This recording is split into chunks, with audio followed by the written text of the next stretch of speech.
18ஆம் தேதி வெள்ளிக்கிழமை விடுதலை பயணம் 11வது அதிகாரம் மிகச்சிறப்பாக ஒரு வயதில் ஆட்டுக்குட்டி பலியிட வேண்டும். அதில் கோல் கையை பிடித்து காலில் செருப்படைந்தவர்களாய் ஆண்டவருடைய பாஸ்கா உணவை உட்கொள்ள வேண்டும்.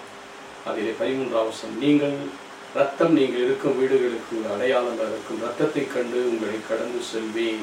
எகிப்தில் நாட்டில் நான் அவர்களை சாகடிக்கும் போது கொள்ளை நோய் உங்கள் மீது வராது. வீட்டிலே இரத்தம், நாம் ஒவ்வொருடைய உள்ளம் இரத்தத்தினால், இயேசு இரத்தத்தினாலே கழுவப்பட வேண்டும். அதை பார்த்து இறைவன் நமக்கு கடந்து செல்வார். அது மட்டுமல்ல, எந்த வியாதியும் எந்த கொள்ளை நோயும் எகிப்து நாட்டின் மீது அவர்களை சாகடிக்கும் போது கொள்ளை நோய், சாகடிக்கும் போது கொள்ளை நோய் இது உங்கள் மீது அவர்கள்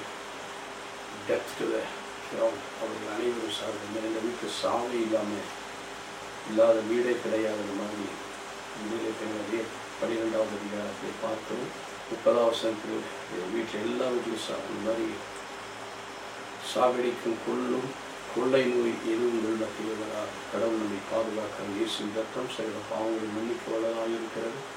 1 யோவான் 1:7 9:22 வீட்டில் அவர் ரத்தத்தால் நம்மை கழுவி சுத்திகரிக்கிறார். நாம் விடுதலை பெற்று ஆண்டவருடைய ஆசரிப்பதை ஒப்புக் கொடுப்போமா?